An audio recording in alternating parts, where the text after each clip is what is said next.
Hello everyone.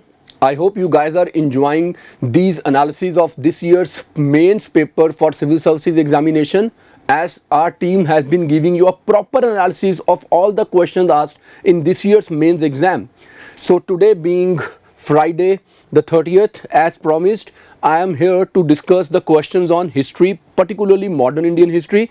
And this year there has been no question on world history though, but it doesn't mean that from next year onward you are not going to focus on your world history. There can be a change in the UPSC style and they may ask a couple of questions on world history next or perhaps the subsequent year, right? So now let's have a look at the questions asked from modern India as well as from India post-independence part, right? So the first question that was asked this year was, why did the armies of the British East India Company, mostly comprising of Indian soldiers, win consistently against the more numerous and better equipped armies of the then Indian rulers? Give reasons, right? So this question was to be written in 150 words. Now before I start giving you an answer to this question, let me create an analogy for you. If you have read about the 1971 Indo-Pak War, you would be knowing about a fact, and the fact is that despite the fact that the Pakistani army was more numerous in numbers and was better equipped than the Indian army, obviously because of those Cold War complexities, America supporting Pakistan at that time, so Pakistani army was much better equipped than Indian army.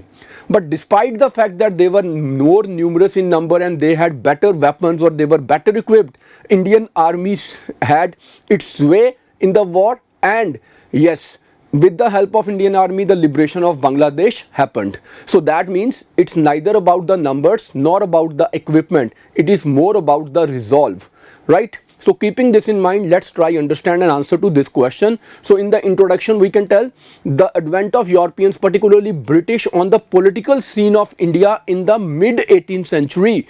On the political scene of India in the mid 18th century means that it is the time of 1750s, and this is the time when the Battle of Plassey is happening, Battle of Buxar is taking place, and the British are also outdoing their European counterparts, the French, in the Third Carnatic War, right? So this is a great time of transition or turbulence in Indian history.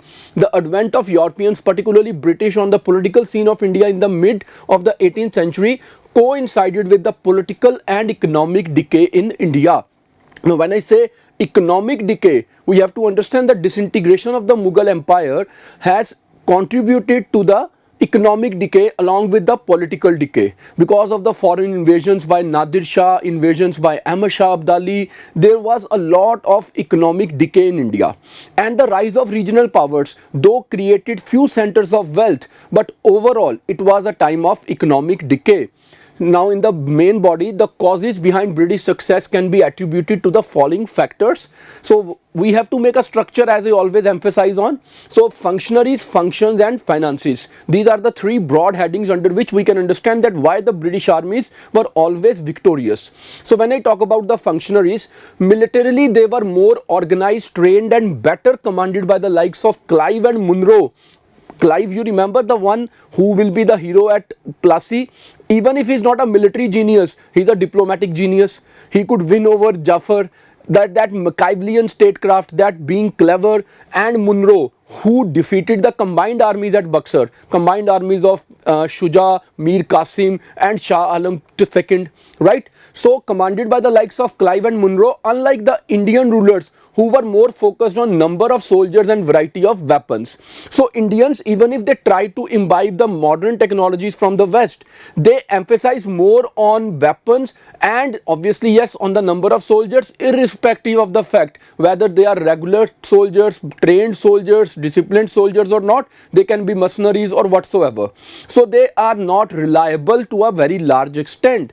Then their officers, the British officers, their officers mastered Machiavellian statecraft. They were clever enough to create those kind of traps for Indians which they can use for their benefit. So the officers mastered Machiavellian statecraft and thus played divide and rule. For example, now everybody will give the same example of what? Of Mir Jafar being bought over by the British. Let's create a new example here. For example, co-opting Nizam and Marathas against Mysore. So British finally defeated Mysore when they were properly supported by the Marathas as well as the Nizam of Hyderabad, whereas the Indian rulers lacked the prudence of being united. For example, Maratha Confederacy itself was a broken house. Sindhia and Holkar were fighting with each other. So where was that unity that the Indian rulers can come together to fight against the British, or where was that idea to have more organized command over the armies? So that was one of the biggest missing link in the Indian armies. Then if we talk about the functions, strategically they controlled the coastline and developed ports to strengthen their navies in modern ways to outdo Indian navies. Agreed that Mughals had a large fleet, agreed that Marathas had a large fleet, but their navies were more the commercial navies rather than the navies for the battles, right? Then when we talk about finances, the British expansion was backed by their thriving economy back at home. There was now the process of industrialization that started at the same time, which was dissipating colonial resources. So the rise of British economy was taking away the resources from the colonial empire, and India being the part of that colonial empire of Britain, our economies were drained to benefit the British economy. So when you are economically stable, you are economically thriving, you improvise, you experiment a lot with your armies, and that creates that space for you in which you easily outdo your enemies. So wars are not won by either the number of soldiers or the variety of weapons. They are won by resolve, leadership with diplomatic skills and economic backing, and here precisely the British outmastered the Indians. So simple plain answer in a very properly, very well structured way, right? I will not claim that this is one of the best answers, but this can give you an insight that how you can write your answer, right? Continuing from here, the second question is, why was there a sudden spurt in famines in colonial India since the mid 18th century? Give reasons. Again 150 words. Now the question is, from mid 18th century 1750s onward, why there were so many famines in India? What we have to remember is that famines are a natural thing to happen, right? And in a country like India, where we were and to a large extent we are till date dependent on monsoon, so the failure of rains can bring forth the idea of famine. And before the advent of the British, be it the time of the Mughals or earlier times, there had always been famines, right? But what happened during the British time, that is now needed to be looked into for this particular question. So the British rule started with a famine in 1760s. I hope you remember, it was the Bengal famine that led to that Sannyasi revolt as well, and ended with a famine in 1943, again a famine in Bengal, right, during the time of World War II and that Quit India movement all coinciding together. So the entire colonial rule was nothing but an extended famine and cause of deprivation in India. So through and through the British rule, there were numerous instances of famines repeatedly taking place in India, which was creating a lot of deprivation, poverty, destruction and death in India, right? The incidents of famine were not new in Indian history, but under the British rule, the incidents of famine multiplied in number. Now, why did they multiply? Where climatic and environmental factors were responsible in most of the earlier incidents, but under British rule, British policy was responsible to large extent. Now, what was that British policy? We need to understand this. So, one is cash crop cultivation for exports, that commercialization of Indian agriculture. This is one reason, because now we were focusing more on the cash crop: indigo, opium, jute, rubber, tobacco, tea, coffee, all these plantations controlled by the Europeans for the global markets, and thus the food stock was dwindling, right? Then rain fed agriculture. So any less rain directly resulted in famine because of no buffer, no subsistence anymore, right? So we did not, had that idea. The British did not invest into development of irrigation facilities. Then infrastructure priorities.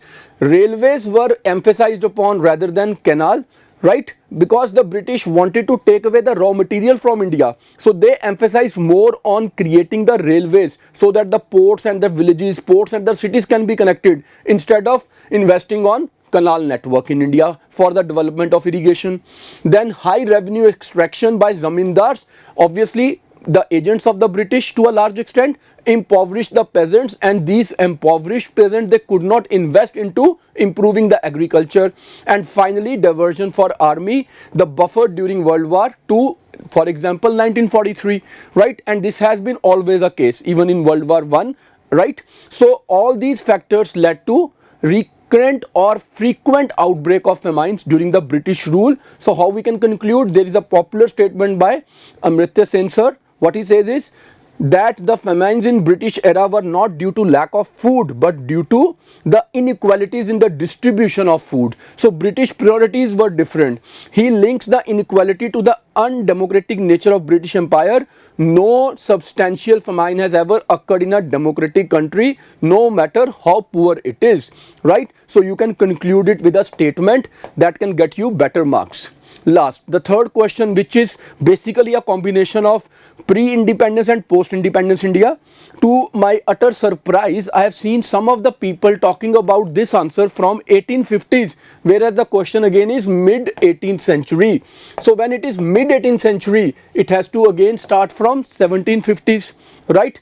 So introduction is mid 18th century was a time of great transition in India. On one side, the mighty Mughal Empire was disintegrating while the provincial rulers were declaring independent status. On the other hand, the European companies were dabbling into Indian politics. The again same time Plasis, Buxars and the Carnatic wars.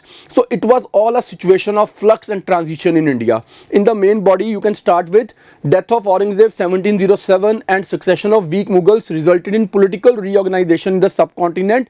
As there emerged two type of example, autonomous states like Hyderabad, Bengal, Awadh, which carried on Mughal administration to some extent, for example the revenue system, and rebellious states like Marathas and Sikhs in Punjab, which experimented with new administrative setups, right?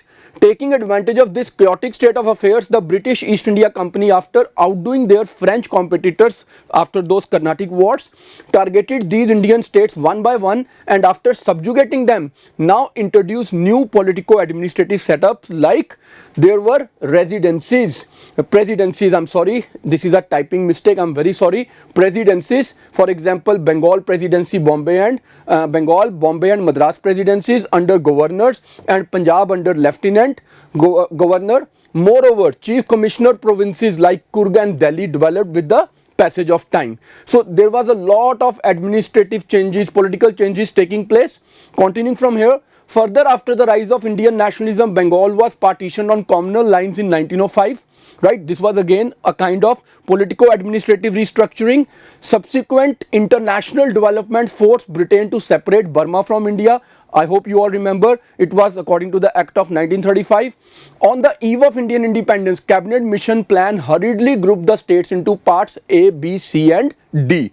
So they had to now transfer the power into Indian hands. They have to leave India. So it was a very hurried kind of grouping of the states. After independence, the issue of linguistic reorganization as accepted by Fazal Ali Commission again necessitated changes, resulting in creation of Andhra, Gujarat and then bifurcation of Punjab.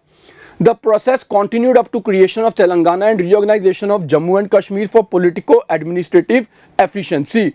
We can conclude the constitution has been drafted in such a manner that India has evolved as an indestructible union of destructible states. As I always keep telling my students in the classes, what we need to understand, we are preparing GS in a holistic manner. We are not preparing only paper 1 or 2. So because you have read paper 1 history, paper 2 polity, you can merge two things together to write a better interdisciplinary kind of an answer. So I hope this series of question discussion, answer discussion for this year's main is helping you. Already Deepak sir, Anuj sir, Amanjot sir, Dikshant sir, Mohit sir, Surbhi ma'am, Madhu sir, Rahul sir, they all have taken their classes. The next 3 sessions which are left are now by 2 are by Varun sir about ethics, 1 is statement based question, in the other session he will be talking about the case studies, and finally the topic of governance by Amanjot sir.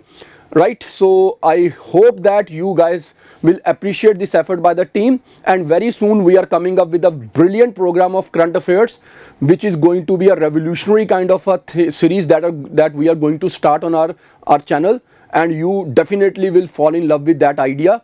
And for better details, wait for another video very soon. God bless you all. Thank you.